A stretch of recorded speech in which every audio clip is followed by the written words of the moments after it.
I would say that the other key is that Georgia has to be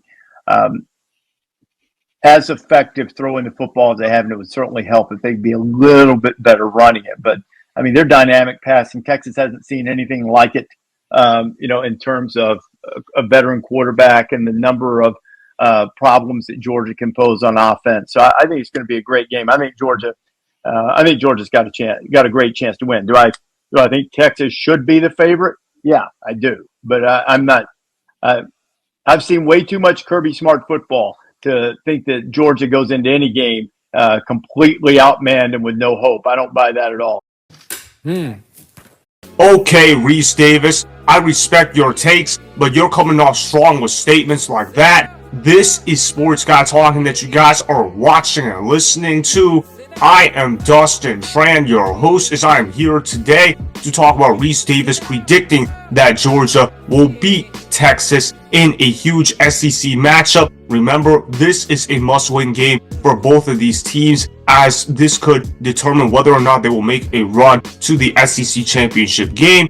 Georgia is currently ranked number 5 in the country, while Texas is ranked number 1 in the country. So this could become the game of the year. Before I say anything else, though, I want to present you guys with the topic question. So here it is. Will Georgia beat Texas as an underdog? I am going to say no to that question. Although I believe Georgia is a very good football team, I do not believe they will be able to go into Texas and defeat those guys. And that's not me hating on Georgia. I'm speaking reality. I believe Texas is a great football team this year. I believe Texas is the best team in the country this year. Would I be surprised if Georgia came into Texas and beat those guys? Absolutely not. Georgia is a good football team. They can run the football effectively. Their defense is good by realistic standards. I know for Georgia standards, they're having a down year defensively, but for the most part, they're actually having a solid year, and their quarterback play is all right. I'm not really a huge fan of Carson Beck, but if you want to say Carson Beck has been having a good year, I'm not going to stop you, because at least he is putting up numbers on the statistics sheet. I'm just not convinced that Carson Beck is actually a good quarterback, because he's got all day to throw in the pocket. His offensive line is elite at Georgia. Now, the thing is, Texas' defensive line is also elite as well. They can get to the passer pretty effectively as well. So Carson Beck is actually going to have to deal with pressure in the pocket, which is something that I have not gotten to say a lot of for Carson Beck. We'll see how Carson Beck responds to pressure in the pocket. Carson Beck is not a mobile quarterback. The guy is the definition of a pocket passer, and he really doesn't have any athleticism in his game whatsoever. So if Texas defensive line can get pressure on Carson Beck, expect him to make some mistakes in the passing game, which is why I'm not confident Georgia will be able to defeat Texas. Quinn Ewers is a better quarterback than Carson Beck. You guys have to remember that Quinn Ewers is one of the best quarterbacks in the country. Yeah, he only threw for 199 yards last week against Oklahoma, but I'm not too worried about that. That's because he was rusty. He hadn't played football for 3 weeks because of injury, and also it didn't help that Texas won the game by 31 points. So Steve Sarkisian, he probably felt like they didn't need to throw the ball a whole lot, and that's the reality of the situation for Quinn Ewers at Texas. The reason why he doesn't put up big numbers at Texas is because they're usually winning by so much it doesn't even matter. But when you've looked at what Quinn Ewers has to do when his team is behind, he has delivered more often than not. You look at how last year he beat Alabama in a hostile environment by 10 points, something almost no other quarterback had ever done in the history of Alabama opposing quarterbacks. You look at how Quinn Ewers also throws a beautiful deep ball, and he is insanely accurate with the football in his hands. Is he the most mobile quarterback? Of course not. Quinn Ewers is also a statue in the pocket, but Quinn Ewers makes up his statue in the pocket with being able to deliver strikes downfield. The man has a cannon for an arm. He's got incredible accuracy, and if it weren't for Arch Manning, nobody would be questioning Quinn Ewers' job status at Texas. The man is an elite leader, and he is elite in a lot of categories. He's got elite accuracy, he's got elite size, he's got elite arm strength, he's got elite football IQ. The only problem that I have with Quinn Ewers is that he gets hurt a little too often for my liking, but if this body can hold up against Georgia, I'm expecting a big game for Quinn Ewers. I believe Quinn Ewers will outplay Carson Beck. That's going to be the difference in this game. Ultimately, I'm picking Texas to win this ball game. It's going to be the hardest game of the year for those guys, mainly because of the fact that Georgia is a good football team. I respect Georgia a lot. I also respect Texas a whole lot as well. I also love what Steve Sarkisian had to say about Georgia when he was asked this in the press conference the other day. He had this to say: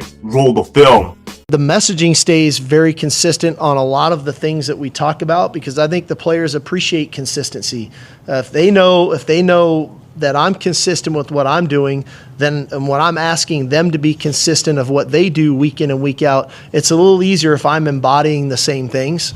The appeal is this is always, you love those games that, if you want to call them the measuring stick or kind of a barometer for where you at what juncture of the season, against the really good team, and a team that has been in national championship games, conference championship games, has won games at a really high level, and a head coach who's done it at the highest level. That's the fun part. It's like, okay, let's see if what we do on a regular basis is good enough, and that's what we can find out. I got to tell you, it was perfect. Perfect. Everything, down to the last minute details. That was perfect. I love the response Steve Sarkisian had when getting asked by a reporter what he thought about Georgia. If you're Texas, the game plan's got to be simple. You got to play 50-50 in both the run and pass game. You got to be able to feed Jaydon Blue the football in his hands. And of course, Quinn Ewers has got to play better than what he did against Oklahoma. That was an off game for Quinn Ewers. Quinn Ewers is normally not that bad of a quarterback, but Quinn Ewers will eventually get it together. He's had a good year outside the Oklahoma game, and he will get it going. The guy knows how to complete his passes downfield, and he has excellent football IQ. The man knows how to get rid of the football quickly, and he's going to be able to negate Georgia's pass rush with his ability to get rid of the ball pretty fast. He's very Tom Brady-esque in that regard. I'm not saying Quinn Ewers is the next Tom Brady, but Quinn Ewers also has an elite football mind with elite accuracy, and when you are combined with those skill sets, that means you're going to be able to negate a pass rush. Georgia's pass rush is elite, but I believe Texas' offensive line will be able to hold its own water, and Quinn Ewers will be able to attack the ball downfield off of play action. I believe Texas will make some big plays in the passing game, and I don't see Carson Beck having that big play ability. I think there's only going to be one turnover in the game, but that one turnover will be the difference in the game. I believe Carson Beck will turn it over once. I also believe Quinn Ewers will have 0 turnovers in this game. I believe he's going to have an efficient game. I'll say something along the lines of 320 yards and 3 passing touchdowns. He doesn't turn over the football. He'll be able to manage the game, but he'll also be able to make big plays downfield. Don't be surprised if Texas comes into the first half pretty slow, but they get going in the second half. Texas has been more of a second half kind of team, more so than a first half kind of team. That's not to say Texas has not been dominant in the first half, but Texas has been even better in the second half. I'm not worried about how this game is going to play out for Texas. I believe they're going to come out victorious. They can run the football, they can throw the football. Their defensive line is elite, and all they got to do is get pressure on Carson Beck. If you get pressure on Carson Beck, he's going to start making mistakes with the football in his hands, and he's going to start missing his reads. I believe the score is going to be something along the lines of 31-28 Texas. I believe Texas will outplay Georgia for the most part, particularly in the second half. I think it's going to be close throughout. I think it's going to be a dogfight, but ultimately Texas will be able to beat Georgia because they are the better football team, and it's going to be a tough loss for Georgia to swallow. Remember, Georgia at 2 losses will have their hopes effectively end of getting a first-round bye in the college football playoff. They're going to have to essentially win out in order to even have a shot at the college football playoff, but we will see what happens from here. I believe Texas will be able to continue being undefeated, and they will continue to be ranked the number 1 team in the country, as I believe they are the favorites to win the national championship this season. So that is why Georgia will not beat Texas, even though Georgia will put up a good fight against Texas. Ultimately though, I believe the final score of this game is going to be 31-28 Texas. Remember, go ahead and subscribe to Sports Guy Talking, like the video, and please comment down below. If you guys do that, I'm going to shout you guys out in my Instagram story every Monday. That'll be for the @DustinTran Instagram account. Make sure to follow me on Instagram @DustinTran and at Sports Guy Talking. Also, go follow me on Twitter @DustinTran. Again, go ahead and do those things that I just told you guys to go do. Hopefully, you guys enjoyed the content that was just produced. Peace out.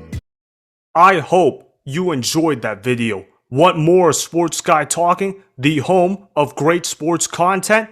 Make sure you click that subscribe button to get the latest from Sports Guy Talking. Go ahead and like the video. comment down below.